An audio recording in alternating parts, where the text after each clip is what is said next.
ID people, we made it. It is fantasy football championship week. This one is for all the marbles. We have to get it right to bring home that championship ring, trophy, cash, bragging rights, whatever it is you're playing for.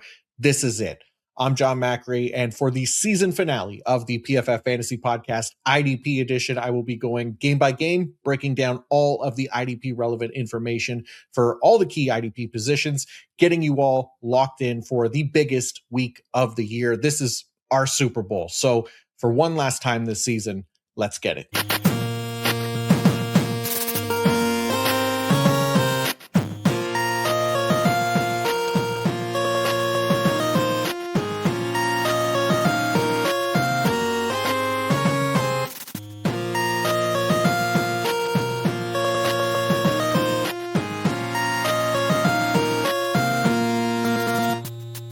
All right, biggest week of the year. So hopefully we have plenty of people tuning in, since that means you're all in the fantasy championship game. I know that it's not possible that everyone who tuned in last week for the semifinals will have moved on. And for that, I am sorry. But for those of you who are here, we're going to look to bring it home this week. And speaking of last week, I want to bring it up again. I cannot thank you guys all enough for everybody who tuned into the live show, jumped in, asked questions, left supportive comments. That meant literally the world to me. I can't thank you guys enough. I think that made the live stream honestly even more of a success than I expected. It was definitely busier than I expected. So I was probably a little bit overwhelmed to try and keep track of it all. I probably missed some questions, but hopefully it wasn't a complete disaster for all of you watching. And more importantly, hopefully the advice that I offered wasn't a complete disaster either.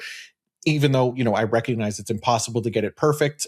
Plus, we had some weird outcomes for some of the IDPs that were unexpected last week. But anyways, that was last week. And again, thank you everyone for tuning into that live show. I'm sure we'll get a chance to do another one of those maybe next season if there's still interest. Maybe look to do it a little bit more frequently, since that was I had a great time. I think you guys, from just the comments alone, I think enjoyed it. So we'll see how it goes, but it's definitely something we can do again in the future.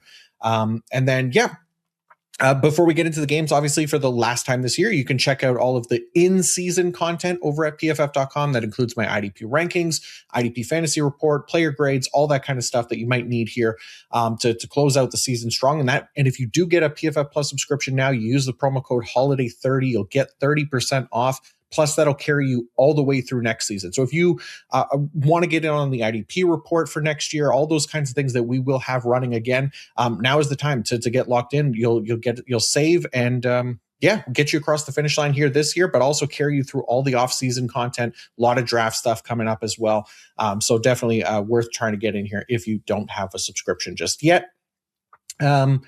But yeah, this is it's Christmas week. There's Christmas games. It makes for a tight schedule. So I'm going to try to rip through these early games, try to get this thing out as soon as possible. I'm recording this on Tuesday night, which is usually a lot earlier than I usually do. So we'll get through it here, and all the timestamps will be in the episode description as well. So let's get things started with Dallas and Washington, our first of the Christmas games. We'll start with the Dallas linebackers, because right away there is something that needs to be sorted here with the Cowboys linebackers. Again, just when we kind of thought we had a handle on the situation, an injury doth occur, right? Unfortunately, DeMarvion Overshown was the victim this past week, right after we started feeling good about him as a starting IDP again. Very, very annoying stuff, obviously. So what happened once Overshown left the game was that Shamar James, not Kenneth Murray or Logan Wilson, it was Shamar James that saw an increased snap share. So Murray and Wilson, they continue to stay in that rotating role as usual. So it's not a guarantee that is going to be the case again this week. It's always kind of hard to tell in these situations, but with this being a solid matchup, if Overshown is going to be out again, if you're in a desperate spot in a deep league, I don't hate Shamar James. It is purely a desperation play. Like, I don't trust him enough to start him over some of kind of our known assets, but based on what we saw this past week and the matchup, there's a chance that he can provide value if you really need him. Dallas's defensive line, now we'll see if it's Marcus Mariota or Josh Johnson at quarterback. Good chance you guys will know this, who's starting by the time you're listening to this. And I don't think it matters too much, to be honest. But the only real option here this week is Quinnen Williams for DT required leagues. He has to clear concussion protocol himself still, so he's no guarantee that he's going to be able to go on a short week, but he'd probably be the only one that I actually feel comfortable with starting this week. And then defensive backs for the Dallas Cowboys, Deron Bland is on IR now, so we're really left with nobody trustworthy. So I'm not going to spend much time here. Nobody played full-time snaps last week, and since it is a below-average matchup for the DBs, I think we look elsewhere, since there's a very good chance that anyone playing in the finals has better DB options than whatever Dallas is rolling out there these past few weeks. For Washington, we'll start with their linebackers. Bobby Wagner, he bounced back very nicely last week in a difficult matchup as well. He led the team in tackles, picked up a sack. So great to see for nice confidence boost for us and for B-Dubs in a good tackle matchup this week against Dallas. He should be in starting lineups for the most part, wherever you have him. Luvu, you know the situations where you're playing him. If you want sack upside, you hope that he'll deliver for you. Otherwise, would prefer almost every other full-time linebacker. And then Washington's defensive line, and the thing that, like, even with Luvu, right, like the sack upside, it's low anyways with Dak Prescott at quarterback. He's been very good in that regard all season long, despite a very bad pass blocking unit in front of him. And we've talked about it in each of the last 3 weeks now, it seems, too, with this Washington defensive line. Championship rosters probably aren't relying on anyone on this Washington D-line outside of maybe like 32 team leagues where you're basically starting any player that's getting starting snaps and don't need much analysis there. So Washington's DBs, we saw Will Harris play 100% of snaps last week with decent deployment in the box. Everybody was actually rotating quite a bit. Everybody else other than Will Harris, I should say. So it is a neutral matchup for the Commanders' safeties as far as tackles go. So Harris is probably the lone full-time option. He'd be the preferred option here for IDP. And then Mikey Sanderstill as well at cornerback with the Cowboys, who are still allowing the most cornerback tackles per game. So Sanders still definitely one of the top cornerback options this week if you have him and need an option at corner. Okay, the other Christmas game is the Detroit Lions and the Minnesota Vikings. So we'll start with the Lions defensive line, because Aiden Hutchinson came through for a second straight fantasy playoff week with a 2-sack performance this time. The hope, obviously, is that he can keep it going in a good matchup this week, which is going to be Max Brosmer at quarterback. It's not J.J. McCarthy. We saw one game of Brosmer this year, and he looked terrible. So love the matchup here for Hutch. And now that I've given him that nickname of Clutchinson out into the universe, we're going to need him to deliver on that. Please, Hutch. All right, Detroit's linebackers, the Vikings, they're a below average tackle matchup. Like we keep saying, Jack Campbell, he's just going to be locked into lineups every week. He's not leaving lineups. We're going to hope for Max Brosmer to throw another one of those atrocious pick sixes to our linebackers again, like he did in his first start. But Campbell just too damn good. And the last time, that he played Minnesota this year, he delivered 9 tackles and a sack. So pretty damn good if he can do that again. Anzalone is more of a deep league option. Also, Derek Barnes' snap share has been below 70% in each of the past 2 games, and it's been going down steadily. So he'll be a very deep league option only, and mostly if you're using him as like a DL3, DL4, like on Sleeper, where he has that DL eligibility. Detroit's defensive backs, unfortunately, a shit matchup here for the cornerbacks and the safeties of Detroit.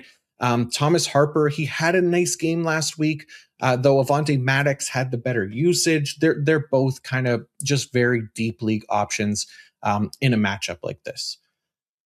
Minnesota, their linebackers, we'll talk about them because, as has been the case throughout the fantasy playoffs so far, the Vikings linebackers have a favorable tackle schedule, which they have delivered on. Cashman has been excellent every week. Another big tackle game from him last week.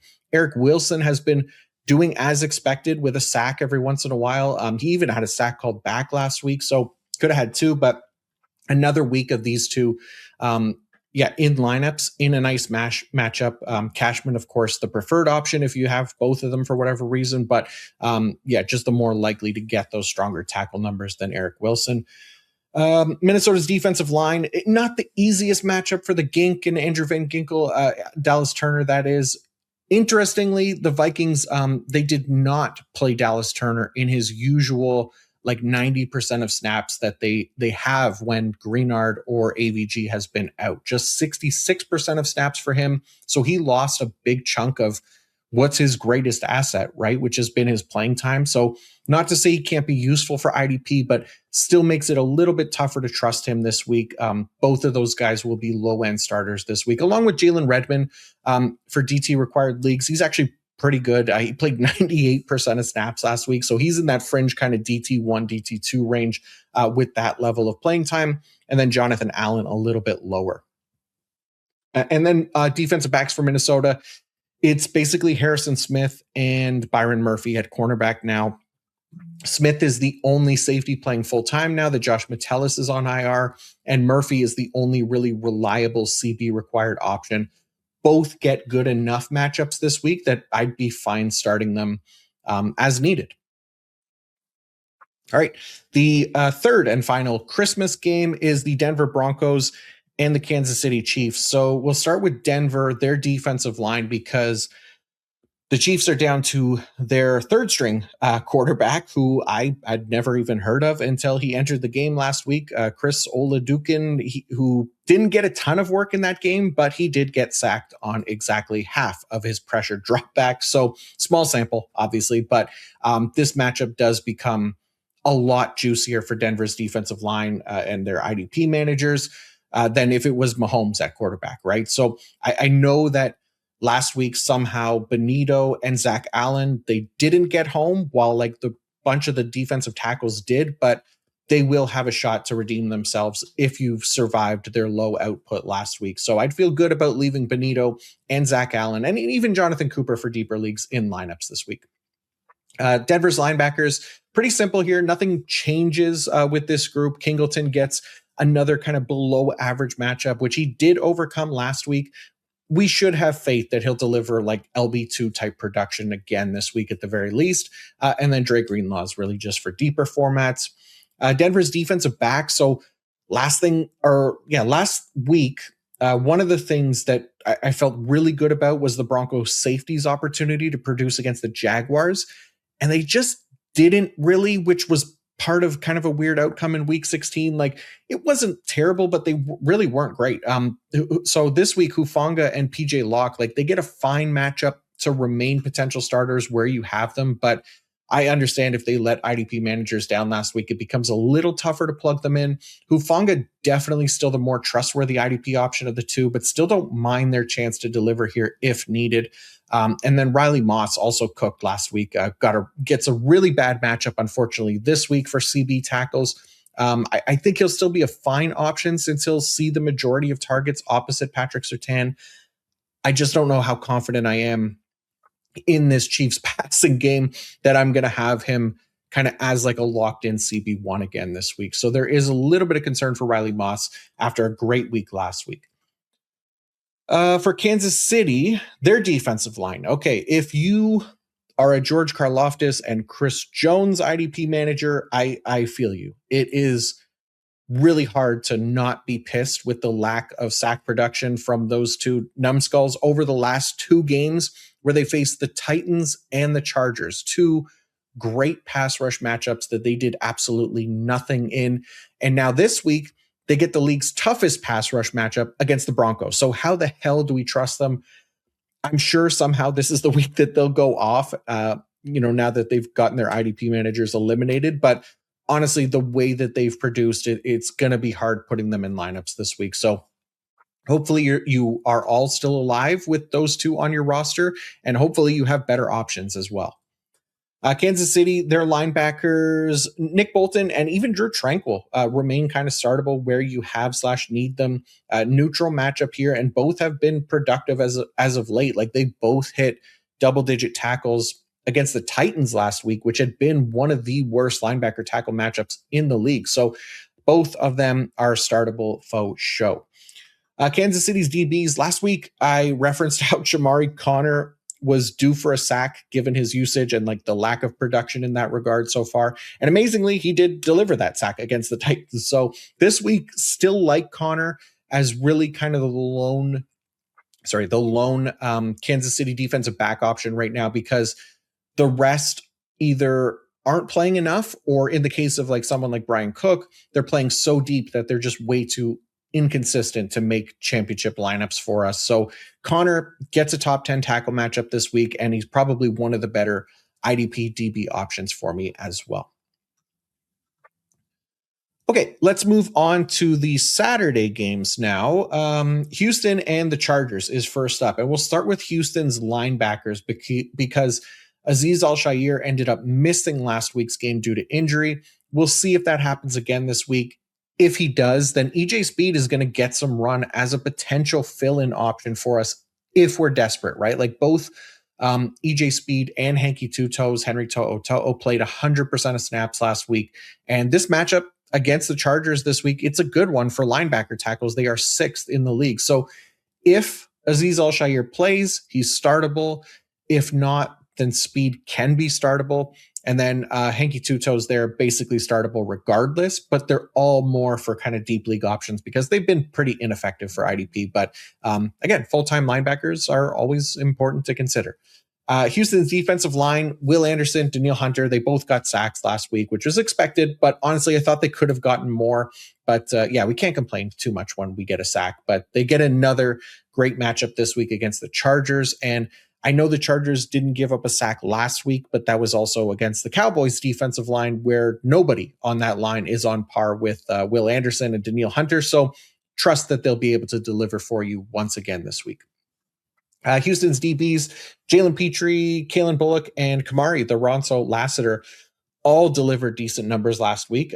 They get a fine matchup this week to be startable. I probably rank them Petrie, Lassiter, Bullock in that order, with Petrie being one of the top safety options again this week. Really solid usage as usual in the slot and in the box.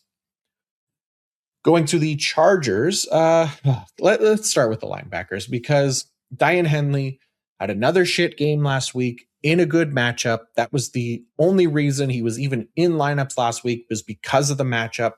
And now once again, he actually gets the best linebacker tackle matchup of the year against the Texans. So, maybe he'll have 6 tackles instead of 4 this week, but the guy is allergic to tackling right now. It's incredibly frustrating. I hope you have better options, but again, like if you're stuck, he's at least got a great matchup to potentially deliver. I know Week 17 starters of Henley last year are having probably PTSD flashbacks right now. If you were in, a dynasty league and you still have him on your roster, I'm sorry, guys. It's Henley's fault, not mine. So it's a little bit scary, obviously, after what happened last year with the goose egg that he put up in Week 17. It's a great matchup again. So yeah, we'll see how it goes. It'll be interesting. But Denzel Perriman is also now suspended. So Troy Dye becomes a potential deep league option, and probably one of the better ones as well, since he'll have less snap competition with Perriman out, and obviously the great matchup, right? So I really wouldn't be surprised if Dye out tackled Henley this week, even playing fewer snaps. So not saying that you should start Dye over Henley. That might be a bridge too far, but I'm saying I wouldn't be surprised is all. All right, Chargers DBs, nice matchup here for King Derwin, with the Texans giving up the 7th most tackles per game to the safety position. He'll really be the lone starter for me from this group, since the rest are all kind of rotating very heavily, really kind of risky stuff to trust in Week 17. And then defensive line for the Chargers, Tuli Tuipulotu has consistently delivered for us. Another sack last week, so still building on his career year. He might end up being like a prime regression candidate for next year once I run all the numbers soon. But right now we're riding with him as that edge too that he's been all year long. And then Khalil Mack too, solid enough as well to make starting lineups. Okay. Next Saturday game is the Baltimore Ravens and the Green Bay Packers. So start with Baltimore's linebackers. It's pretty easy here. Roquan is in for a nice matchup this week. He's in our lineups pretty much no matter what. Trenton Simpson is a perfectly fine deep league option as well. The Simp played 71% of snaps last week. He got a sack, but it wasn't a real sack. He just kind of one where he chased the quarterback out of bounds at the line of scrimmage, but still counts. But yeah, it's a deep league option only for Trent Simpson. Baltimore's DBs. So Kyle Hamilton has been fine, if not unspectacular, I guess. Like, it's a neutral matchup this week, so I'm still okay with him as a starter, but would really like to see him kind of overcome these average to below average matchups, considering his usage around the line of scrimmage. We just haven't gotten that from him much this year, right? So Alohi Gilman, meanwhile, has been pretty solid in producing, but he does still remain a deeper league option. Also a slightly below average matchup, at least on paper, for Marlon Humphrey, who has been an excellent IDP CB required option. The problem here is that we might get Malik Willis or Clayton Tune at quarterback if Jordan Love isn't able to go, which could mess with these production numbers that you see on the screen a fair bit. But I would still start Humphrey. Yeah, sure. Why not? Baltimore's defensive line. If Love is back in at quarterback, then I trust this group even less. But I don't think there's anyone really worth starting this week from here. Maybe Travis Jones for deeper DT required leagues, and only if it's a non-Jordan Love starter at quarterback and that they can get after. Otherwise, we're really moving on here. Moving on to Green Bay and their defensive line, who, without Micah Parsons, this is probably another defensive line that inspires zero confidence. Rashawn Gary is really a desperation play only because of the matchup. And he's honestly probably due for at least falling into a sack, but I'm just not banking on him in most formats. It might be Lamar back at quarterback again. I left his numbers up on the screen because they called him day to day. We'll see how that goes. But it's not a bad matchup, but it's a bad defensive line without Micah Parsons. Green Bay's linebackers, I don't know why Edgerrin Cooper had such a down week last week. Quaker delivered for us, but unfortunately Cooper did nothing in a nice matchup. It's a neutral matchup this week, and we have preferred Quaker over Cooper recently, and that's not really going to change here. Though, as always, again, both guys are startable since they're full-time snaps and all, but a little bit disappointing in Edgerrin Cooper this past week. And then Green Bay's defensive back. So last week we talked about Zane Anderson filling in for Evan Williams in week 15 and not Javon Bullard, which was weird. But sure, we see the data and we trust what we see, but they changed their minds. In week 16, they allowed Javon Bullard to play full-time safety snaps for basically the first time all season. And probably, if I go back, it's been a long time, even into last season as well. But Bullard will only be playable if Evan Williams is out again. That's the only way he should be in our lineups, because otherwise he's back to that nickel corner role. And as we saw / expected with like Marcus Jones last week, this matchup is not a good one for whoever is in that role, whether it's Bullard or Nate Hobbs this week, assuming Bullard fills in for safety for Evan Williams. So yeah, I would be avoiding the cornerbacks for the Ravens this week. All right. Quick ad here from DraftKings Pick 6. The holidays are heating up on Pick 6, DraftKings' newest fantasy pick'em game. Make your NBA picks just for a shot to win big cash prizes this holiday season. Here's how it works. Just choose more or less on 2 or more player stats. The more accurate your picks, the bigger your payout. It's the kind of upside you'll only find on Pick 6, not those other pick'em sites. And it's available in most states, including Texas, California, Georgia, and more. New customers get $50 in Pick 6 credits with just a $5 entry on your first pick set. Pick, play, cash in on holiday NBA action. Download the DraftKings Pick 6 app now and use code PFF. That's code PFF. Play just $5. Get $50 in Pick 6 credits. Ride the upside in partnership with DraftKings Pick 6. The crown is yours. Gambling problem? Call 1-800-GAMBLER. Help is available for problem gambling. Call 888-789-7777 or visit ccpg.org in Connecticut. Must be 18 plus, age and eligibility. Restrictions vary by jurisdiction. Pick 6 not available everywhere, including New York and Ontario. Void where prohibited. 1 per new customer. Bonus awarded as non-withdrawable Pick 6 credits that expire in 14 days. Terms at pick6.draftkings.com/promos. Limited time offer. All right. Seattle and Carolina is next. Let's start with Seattle's defensive backs and Nick Himenwari. He remains a top option. Really nice tackle game from him last week against the Rams, which we expected. Now, the only concern is that he didn't play an every down role in that game. He was actually rotated off in certain situations because they moved Julian Love back into a 100% snap role. Emanwari only played 82%. So I didn't think that Love's role would affect Emanwari since he was playing so much in the slot, but it did this past week. So a little annoying by Seattle, obviously, but the matchup and the usage of Emanwari, it does still remain good enough to overcome. And he's still going to be in any lineup pretty much that I have him. Julian Love as well, though, should be in this week for our lineups now that he's back up to a 100% snap roll as well in a good matchup. Seattle's linebackers, Drake Thomas had a great week last week. Obviously, it helps that the team played over 90 defensive snaps in that game. And since it went to overtime, that helped both Drake Thomas and Ernest Jones overcome a poor matchup. But Thomas, he still is just 84% of snaps around that range. So remains just a deep option. Ernest is a fine starter, even in a below average tackle matchup.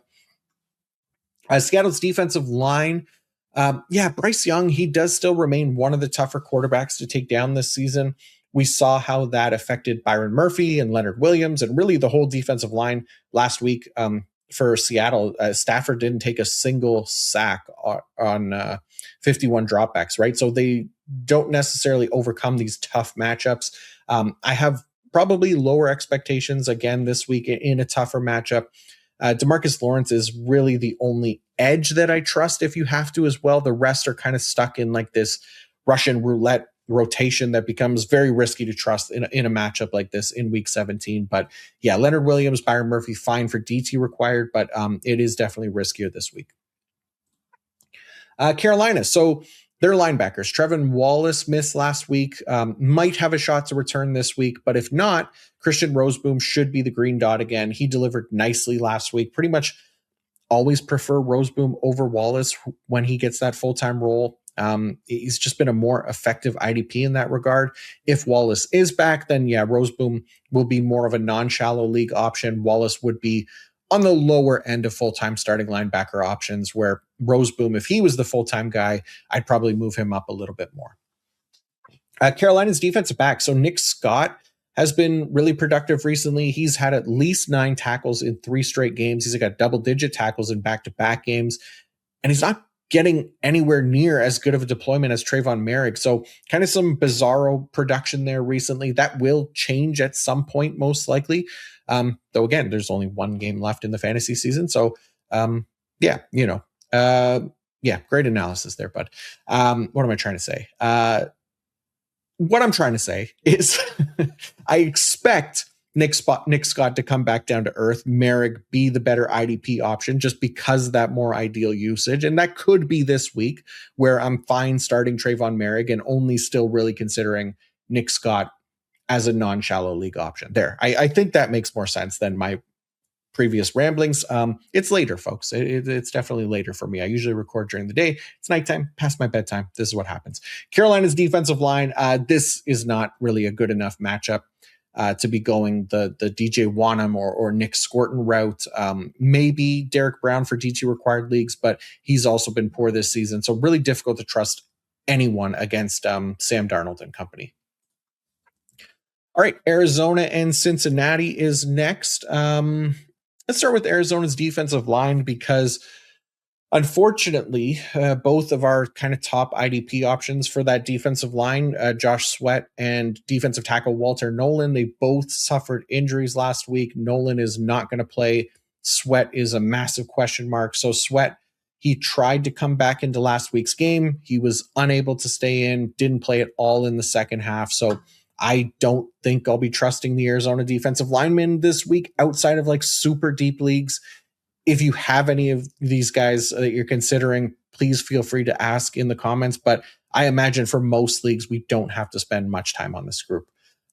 Arizona's linebackers, still no sign of Mac Wilson. Doesn't feel like he'll be back this week. So probably another week of Cody Simon and Akeem Davis-Gaither works for me. Akeem Davis-Gaither was more productive last week, but 88% of snaps, which to be fair, that is better than it's been most weeks this season. But without a great tackle matchup for this group, they'll probably be more for non-shallow league options, depending on who else is available for you. And Arizona's defensive back. So unfortunately, we lost Garrett Williams as a streaming option literally right before kind of a perfect IDP matchup against the Bengals here. The Cardinals, what they did was they shared that nickel and slot role once Garrett Williams got injured. So we can't really take advantage of that matchup. You can maybe plug in like a Will Johnson as a streamer if needed, but that's it at cornerback. At safety, Budda Baker's still an IDP option, even in a poor matchup. Now, we'll see if Jalen Thompson is back, because returning to the lineup last week was Dadrion Taylor Demerson, which is why the Cardinals had to split up the safety 2 role the week before, because they didn't have him and they didn't have Jalen Thompson. But with Daddy TD back in the lineup, they got to utilize at least a full-time safety this past week, and he ended up leading the team in tackles. So it's not a great matchup here this week, but again, for deeper leagues, Daddy TD can be an option if Jalen Thompson is out again. And yes, I do like the Daddy TD nickname. All right, Cincinnati linebackers. Let's start with Barrett Carter, because he's been good for most of this year. He's really kind of been one of the more efficient tacklers at the linebacker position. He has a 14.3% tackle rate on the year, which is definitely above average of 13%. However, that number over the past 4 games has really come back down. It's down at like 10% since week 13. And he's been letting down IDP managers, right, as a result. So he at least came up with an interception in week 16. That did help his game, but just hasn't quite been as good as those early season tackle numbers. So tougher start this week in a neutral matchup against the Cardinals. I'm fine with him in kind of non-shallow formats. Demetrius Knight is purely a deep league option as kind of a non-full-time option there. Cincinnati's defensive backs, Jordan Battle, Geno Stone get a very poor tackle matchup this week. Geno actually laid a goose egg last week. Surprisingly, he's been kind of one of the more effective IDP defensive backs this season, and then just completely shit the bed this past week. So him and Jordan Battle will both be kind of lower end starting options this week. Dex Hill, though, is kind of your CB streaming option in a good matchup. Cincinnati's defensive line. So Miles Murphy, and I guess to a lesser extent, Joseph Osai are purely kind of desperation plays that you hope can rack up tackles just based on the volume of snaps that they'll play, and maybe they fall into a sack if you're lucky. But other than that, we're not really effing with this poor Bengals pass rush. All right, next game is Tampa Bay and Miami. So we'll start with Tampa Bay's linebackers. Levante and Servassier both had a great game last week. Both of them landed a sack, decent tackle numbers in what was actually a below average matchup as well. So now it's another below average matchup against Miami. So they'll stay probably closer to that kind of low end full-time starter range, since we can't really bank on the big plays to repeat. Even if it's not the worst quarterback matchup for that to happen with Quinn Ewers under center. But just remember that the Bengals linebackers also didn't produce much tackle-wise outside of the pick against Ewers last week. So there's risk here with these two for sure. Tampa Bay's defensive back. So Tyke Smith, he came back in the lineup last week and just coming off another down tackle performance this past week. So he has gone 5 consecutive games with 6 or fewer tackles. No real kind of big plays to speak of either, which has been, a big part of his game. So yeah, I definitely understand, IDP managers are a little bit concerned, a little bit frustrated after a really strong start to the year, a really great first half of the year. So the usage hasn't really changed for Tyke. There hasn't been like a major shift there to kind of explain the lower outputs, but he has definitely faced more below average tackle matchups, more so than not over this kind of recent down stretch. So this week's matchup, really just kind of a neutral matchup for the safety position, and with a backup quarterback under center, there's probably room for his usage and his production, at least in the big play department, to improve. We'll see. But yeah, he'll just kind of be a low end DB1 this week, fringed, probably on the fringe of that DB1, DB2. Potentially nice bounce back opportunity here in week 17 for Tyke. And then Antoine Winfield is also a fine option as usual. Tampa Bay's defensive line, we have at least some volume-based streaming options from the Bucks this week. Yaya Diaby, Hassan Reddick, Vita Vea for DT required leagues, that is. So great matchup against the Miami offensive line. Obviously, Quinn Ewers again at quarterback should be susceptible to taking sacks, but this week they're all mostly options if you're in a desperate spot, right? All right, Miami, their linebackers, Jordan Brooks continues to be the best IDP linebacker. Pretty much every single week he's been unstoppable this season, and even if the matchup is slightly below average, he should never be leaving lineups at this point. Tyrell Dodson more in that kind of LB2 range, as he has slowed down just a tiny bit, nothing crazy in terms of like production drop off, but with Brooks kind of dominating the tackle share, Dodson is more of an LB2 in a below average matchup. Miami's DBs, unclear if Minkah Fitzpatrick will be back this week. If not, because it is at least a good matchup, Afatu Melifonwu was the lone every down safety last week when Minkah Fitzpatrick was out. So he'll be a deep league option only. Even though it's a nice matchup, I just don't want anyone trying to force Melifonwu into lineups if you don't have to. This week is just too important for that, right? So he's purely just kind of a highlighted option if you're in a bad spot, and only if Minkah is unavailable again this week. Otherwise, Minkah is a fine to go in this one. Miami's defensive line. So Zach Sealer kind of heating up here recently. It's not the best matchup, but Sealer has been really productive recently, which is more than we could say for a lot of our defensive tackle options these days. So I'd be fine with him. Otherwise, yeah, it's like Chop and Chubb on the defensive line. They're both just very deep league options only. All right, New Orleans and Tennessee is next. So we'll start with New Orleans defensive line because Chase Young, really in the midst of a resurgent season here, both in terms of his NFL value, IDP as well. Like he ranks currently tied for 13th at the position in PFF pass rush grade with an 81.0. That would also be the best mark of his career if it holds. Young he's also just one sack away from a new career high in the sack column. And he's doing it on the fewest pass rush snaps, which is 217 of his career so far, outside of that 2022 season when he didn't play until like the final 3 weeks of the year. So this week, Young gets the Tennessee Titans and the second most sacked quarterback in the league, Cam Ward. So should be a solid IDP option this week. A good bet, I think, to set his new career high in sacks in a season. So he's really the only one, though. Like I know Cam Jordan had 2 sacks last week.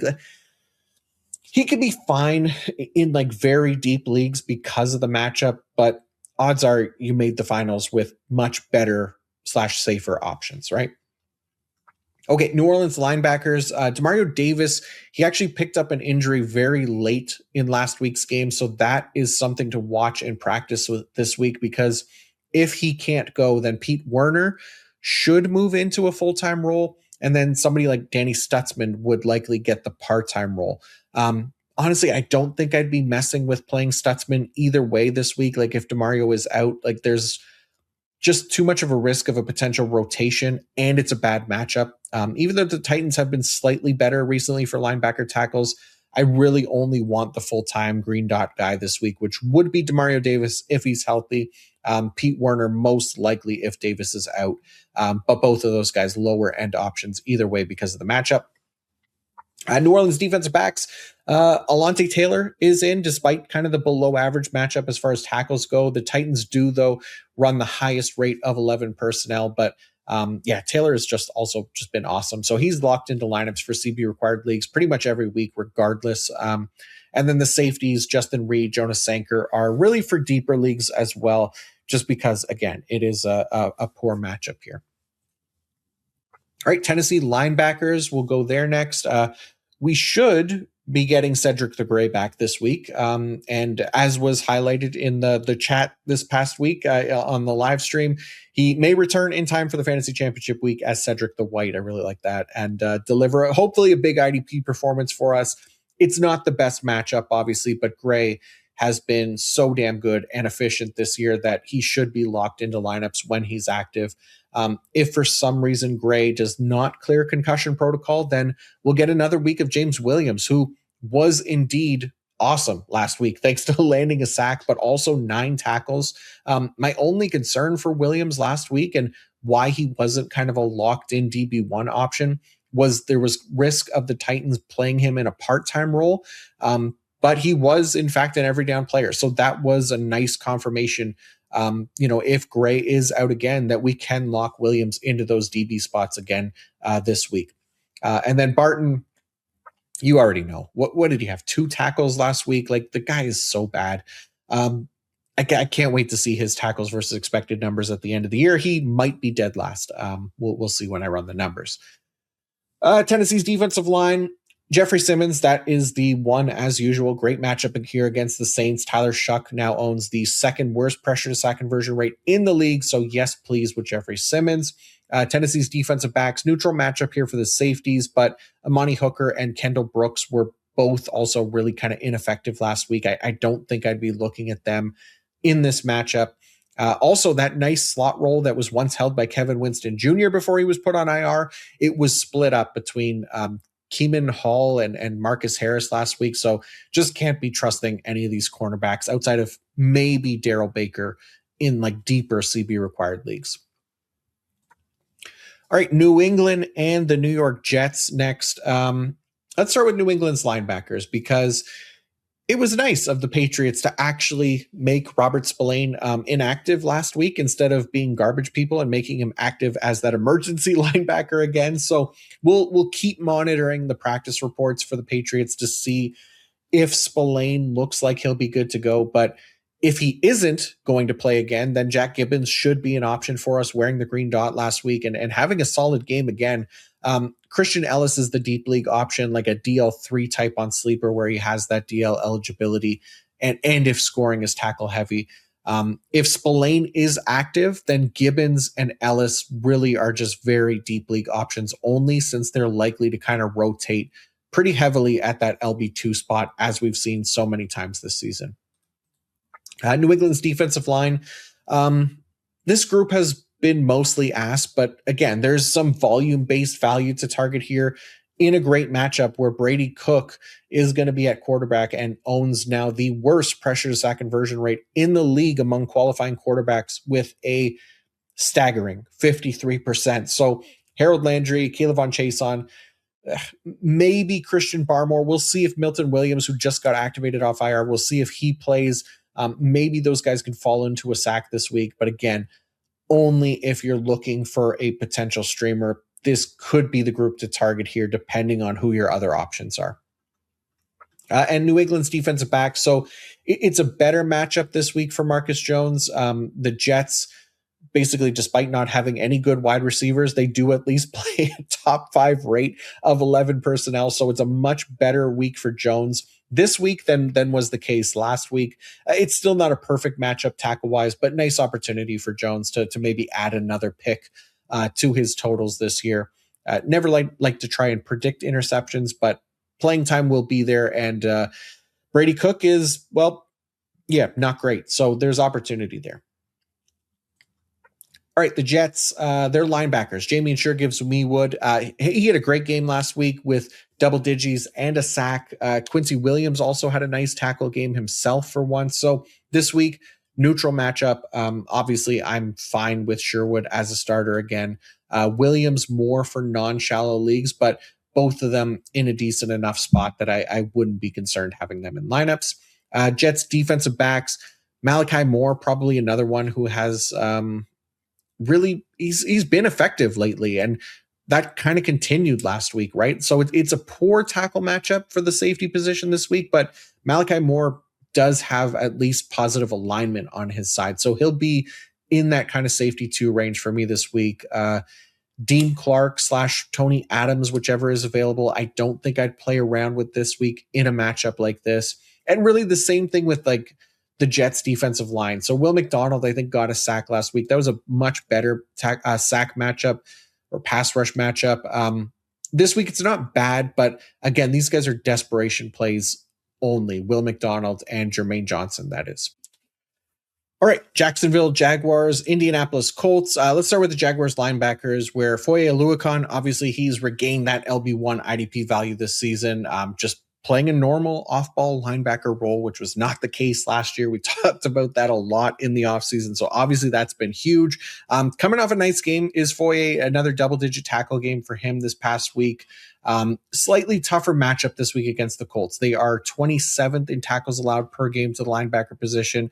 And the last time that these two teams met, Foye only had 7 tackles in that game. Still a solid IDP option here, but probably comes in just outside the top 12 for me this week, mostly because of the matchup. And then Devin Lloyd, same kind of idea for deeper leagues. He's not a full-time player this season, so there's a little bit more risk in trusting him this week in a tougher matchup as well. Jags defensive line. Unfortunately, Josh Hines-Allen did not overcome the difficult matchup against the Broncos. He gets another difficult matchup again this week against the Colts. So he'll remain in that kind of edge 2 range this week, though expecting a little bit more from him than like 1 tackle and 1 QB hit. That is for sure. Trayvon Walker, expectations aren't too dissimilar, honestly. Like he's at least got playing time now as well, the same amount of playing time as Josh Hines-Allen this past week. So that at least helps his potential a little bit. Obviously not the pass rusher that Josh Hines-Allen is, but can be a fine volume play. It's just not a great matchup. Jaguars defensive backs, nice matchup for the Jag safeties. The only full-time one right now is Andrew Wingard. Somebody called him in the chat. I think it was the comments or maybe last week or the week before, Wingardium Leviosa. I like that. That one did make me laugh. But yeah, Wingard he's the lone like real kind of week 17 worthy option this week for those guys, for those of you who are in non-shallow formats. But that is really it. We don't want to mess around with these non-full-time guys too much with the Jaguars. Have a lot of non-full-time guys at defensive back. All right, Indianapolis, their linebackers. So Zaire Franklin, this guy, man, had the double-digit tackles in 4 of his last 5 games. Heading into last week, we talked about him. We highlighted him. We liked the matchup. We thought maybe he's turning things around for us just in time. I almost swore. 4 measly tackles in what was a great matchup in week 16. The guy, he's the worst, man. It was a great matchup last week. Again, we talked him up. I don't know, man. He just decided to take a nap on Monday Night Football. It's another poor tackle matchup this week. So outside of deep leagues, I think, Zaire Franklin really going to be hard to trust. Jermaine Pratt kind of in the similar range, to be honest, more because of playing time, not because he's been inefficient, but still decent, but 88% of snaps last week for Jermaine Pratt. So, every snap matters and will have most 100% guys ahead of Pratt this week. Indy's DBs, another great tackle matchup for Nick Cross and Cam Bynum. Not that Cross went crazy or anything last week, but he's been kind of a locked-in IDP option all year long. And there's really no concerns with him heading into this week. Bynum has also been solid in these type of matchups, even had a pick last week, so that helps. But they're both fine options. And then the only Colts cornerback that I probably feel okay about this week is Kenny Moore.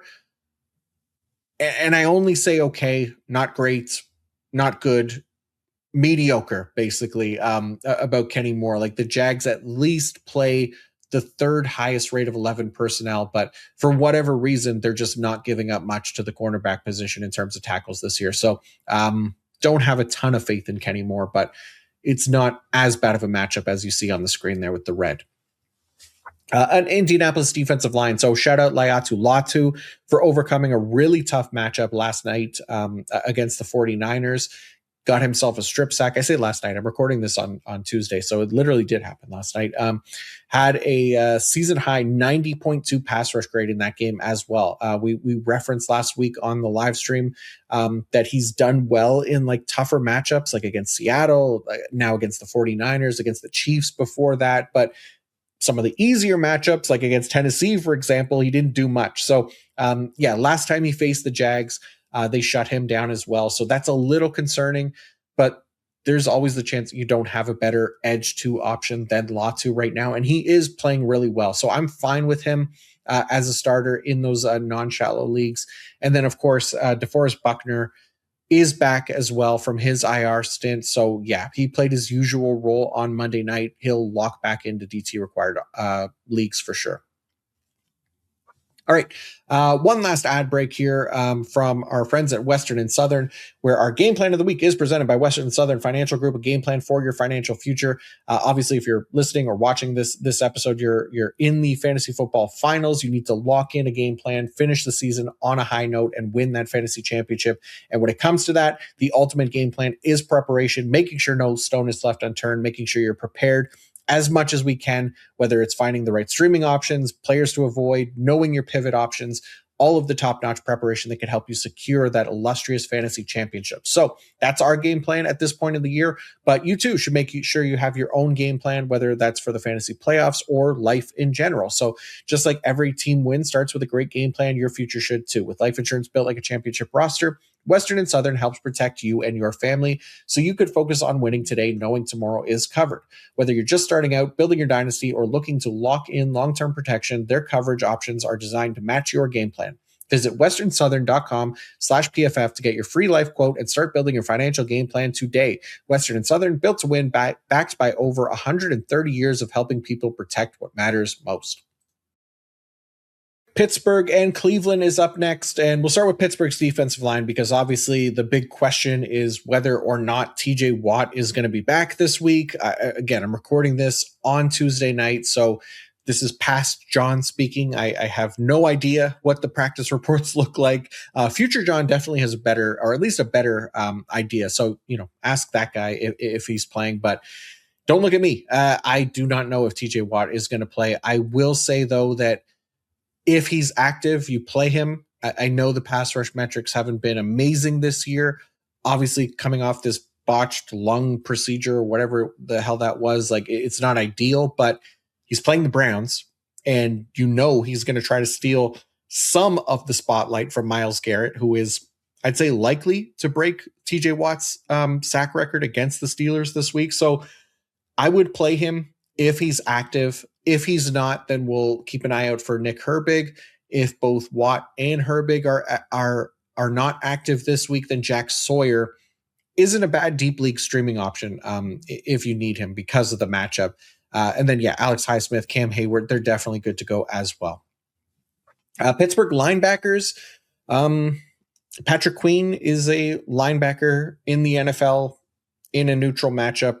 I mean, what could I say about this guy at this point? He had 7 total tackles in a good matchup last week. He is the definition of mid. That is Patrick Queen. Meanwhile, Peyton Wilson at least got slightly better deployment last week since the Steelers didn't play him only on passing downs like they did the week before.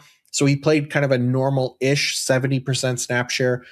The only problem in trusting Peyton Wilson in a big week like this is that the Steelers have been so inconsistent. And like we talked about last week, we want to avoid the potential landmines, right? That can leave us with a complete dud in our lineups. And Wilson, unfortunately, has the potential because of how the Steelers use him so inconsistently week to week, right? So there is absolutely risk in trusting him in lineups.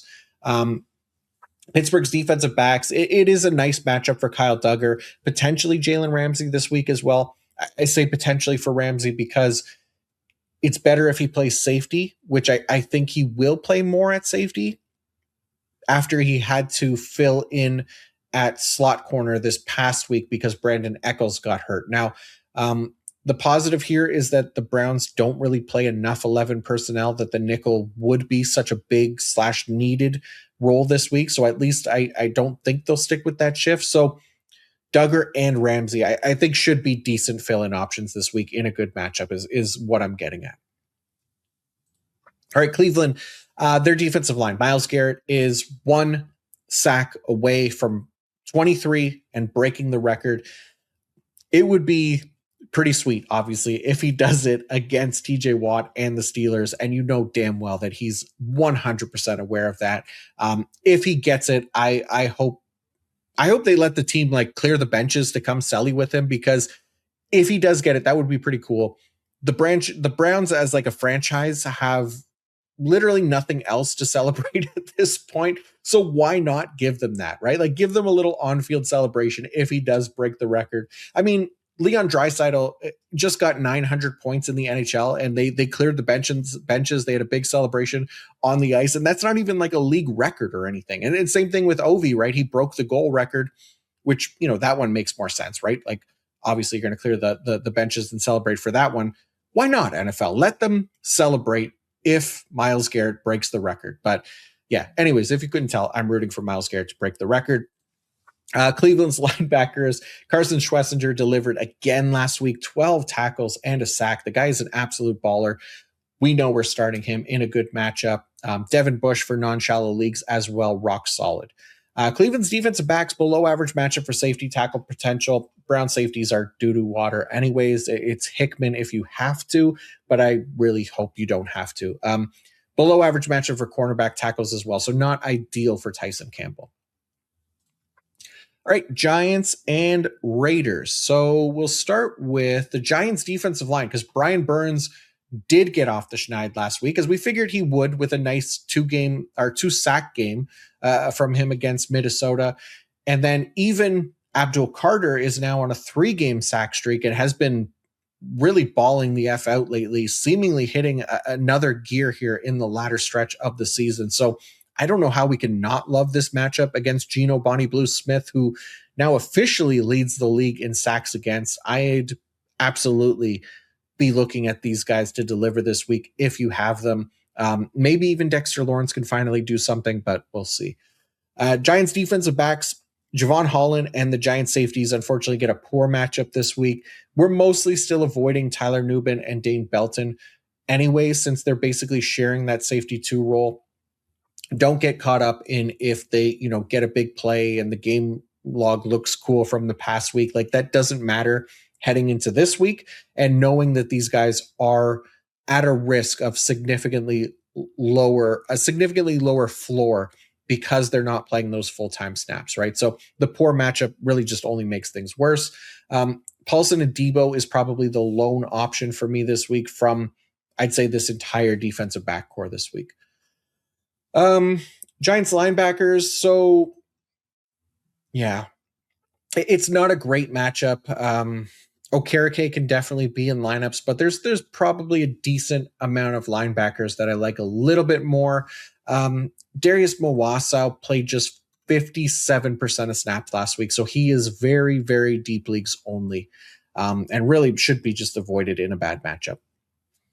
Okay, Las Vegas defensive line, Max Crosby is in. Nice bounce back opportunity this week for him. Let's assume that Jackson Dart drops back a little bit more than 13 times and has more than 33 passing yards.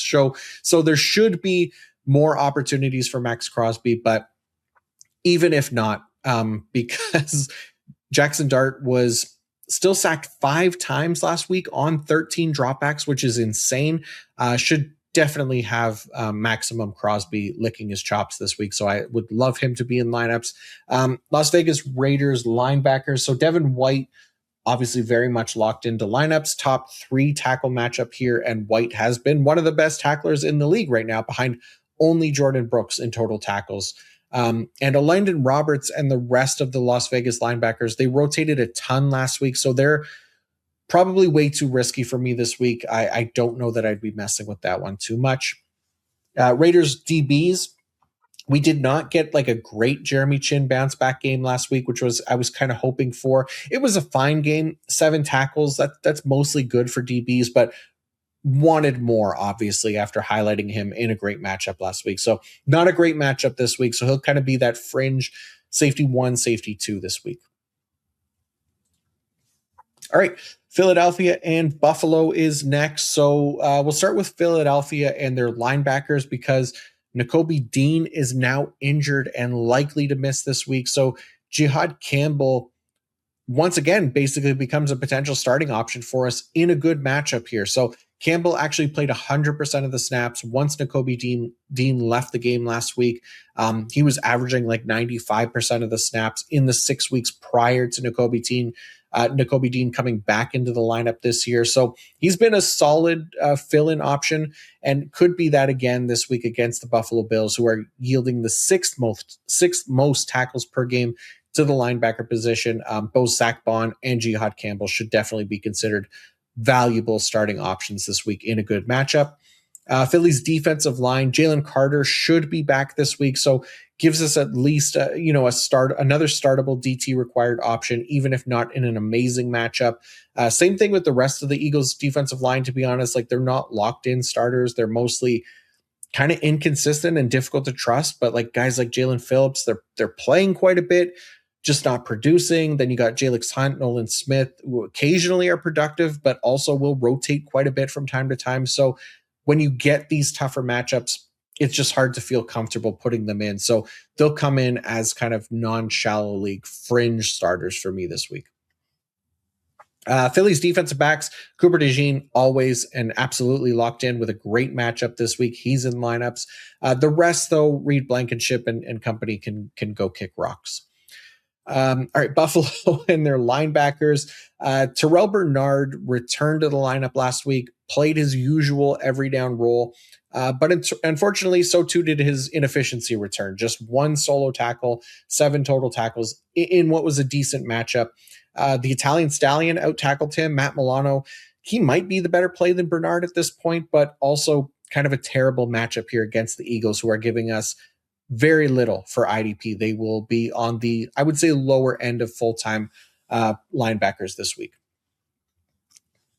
Buffalo's defensive line, Greg Rousseau coming off his best game of the season. So 10 pressures and 2.5 sacks against the Cleveland Browns. So obviously this matchup against the Eagles is not as good as what it was against the Browns. But like the playing time for Rousseau, the pass rush metrics, they at least keep him as a strong enough starting option this week, especially if right tackle Lane Johnson is out again, which because Rousseau will typically play both sides of the defensive line. So he could get an opportunity there with a better matchup at right tackle if Lane Johnson is out. And the Eagles, they're at the very least yielding top 10 rate of tackles per game to opposing defensive linemen. So could be a little bit of a better floor for Greg Rousseau as well. Buffalo's defensive back, so neutral matchup for Cole Bishop. So he remains kind of a fine starting option this week. Jordan Poyer he's okay for deeper leagues, but definitely not someone who I would say is as good of a play as his production last week would tell you. He had like a half sack and an interception last week. We're not expecting him to repeat that production. So just a deep league option only is Jordan Poyer. All right, Sunday night football with the Chicago Bears and the San Francisco 49ers. So let's start with Chicago's linebackers, because that was one of the biggest questions last week, was what the Bears linebacker core would look like. More specifically, how Tremaine Edmonds' snap share would shake out, because we did feel good about TJE's snaps since he got 100% of snaps the week before. We talked about him as a strong play. He did deliver last week. So Edmonds, he played 93% of the snaps last week. That's perfect. That's what we want to see. It's as good as full time. I'm sure it'll be up to 100% this week. They both get another great matchup this week and should be high-end IDP options in a great matchup here.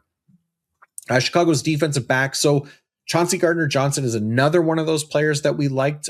We've liked him since he's joined the Bears, but we liked him last week as well. Unfortunately, he got injured and ruined everything. So not sure if he'll be good to go this week, but it is another good matchup. So if he is good to go, I'd be fine with him in lineups. Kevin Byard, Jaquan Brisker, solid options. 49ers giving up the second most tackles per game to the safety position. So fine with them.